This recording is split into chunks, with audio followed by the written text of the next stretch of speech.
Hello mga kabibig, welcome back sa ating bagong YouTube channel. Ito ang pinakamaingay ng YouTuber sa balat ng YouTube. Ako si Kabibig, maglebak-lebak na ta with evidence na ako panalo si Attorney Harry Roque mga kabibig. Bakit?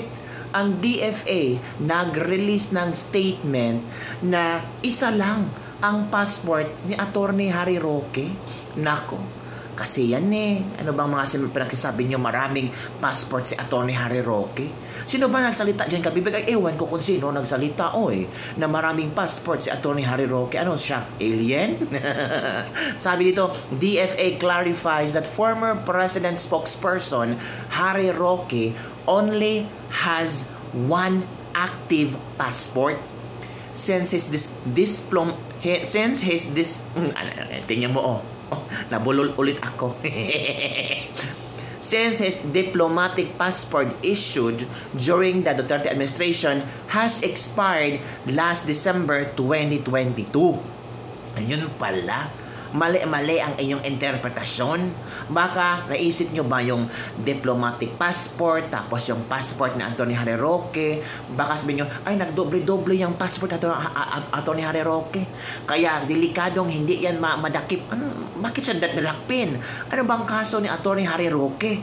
Diba? Meanwhile, his latest passport issued in 2024 which is valid until July 2034. Ay oo nga 2034 kasi legacy yan ni Pangulong Duterte ang 10 years passport validity.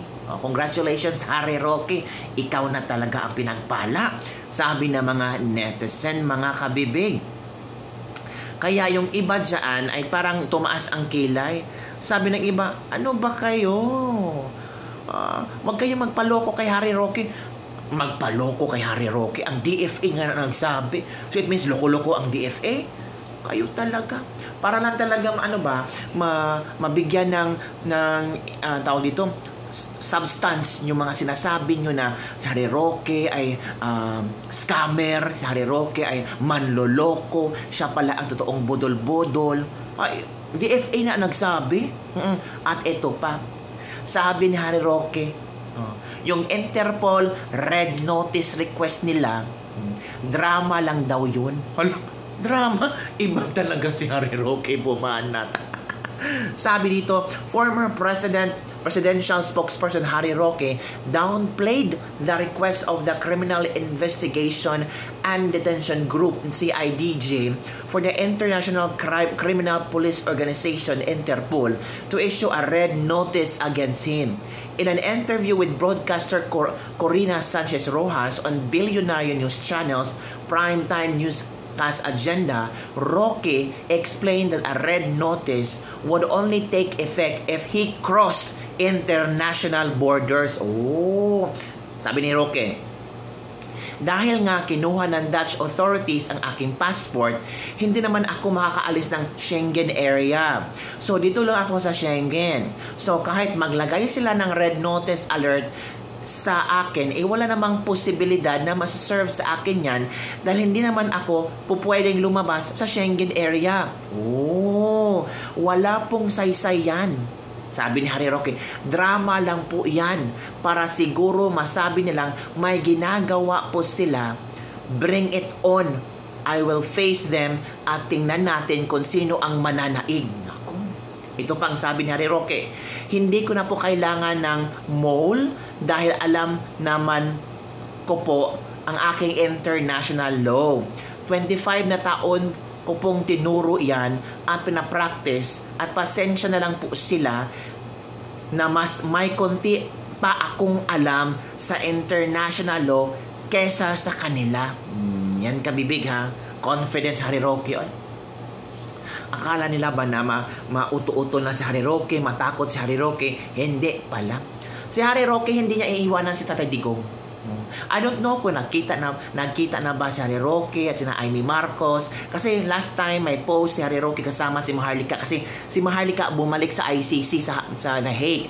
I don't know kung nagkita na ba si Harry Roque at si Amy Marcos, knowing si Harry Roque ay parang ayaw niya hindi naman ayaw kundi hindi niya sinusuportahan si Amy Marcos kasama si Maharlika. Kasi daw hindi maamin ni Amy Marcos ang kapatid niya na si BBM ay soyopers, bangagers. So, baka matanggap nila si Amy kung aamin si Amy na bangagers si BBM. So, ngayong si Amy ay nandun na sa ICC sa Hague. Si Harry Roque nandun, si Maharlika nandun. Is there a possibility na magkita-kita sila? Is there a possibility na pwedeng ma-interview ni Maharlika si Senator Amy Marcos at mapaamin niya na bangagers ang kanyang kapatid? Naku, trending yan, updates. Excited na ako, kabibig. Sana magkaroon ng interview si Maharlika at Senator Amy Marcos. Senator Amy Marcos, i-push mo na. Ilaban mo na, nasimulan mo na pumanig ka na sa mga Duterte, tapusin mo na ang laban.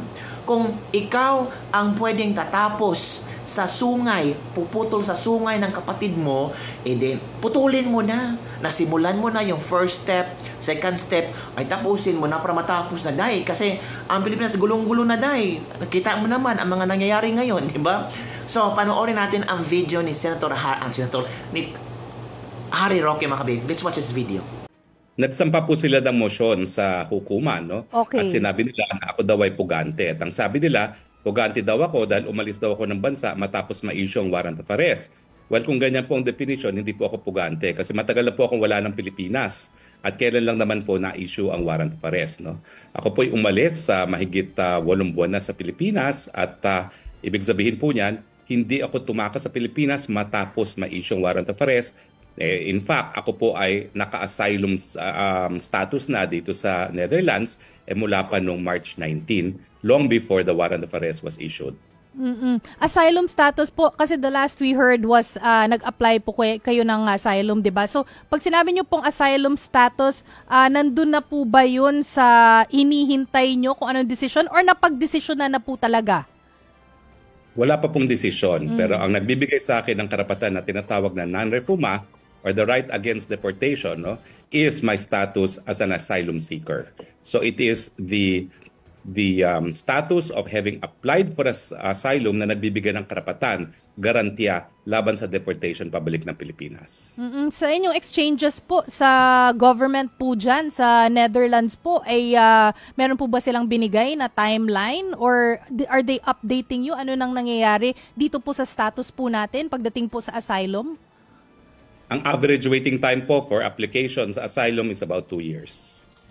So that's the reason why Attorney Harry ay kumuha ka na dyan ng lugar kung saan ka mananatili. Ganun ba? Kasi nga ganun katagal yung proseso, no? Opo, I am a temporary resident of the Netherlands as an asylum seeker. Yeah, before natin puntahan yung mga papunta na dyan na mga VIP sa Netherlands. Attorney Harry, ay puntahan ko lang yung at least yung latest na mga 10 hours ago na sinabi ng CIDG na ang kanilang phrase sa kanilang press release ay CIDG nabs alleged accomplice of Attorney Roque and Ong in trafficking case. Reaction nyo doon, yung accomplice ang tawag at saka yung meron silang na-aresto. That's absolutely misleading dahil hindi ko po kakilala kung sino yan.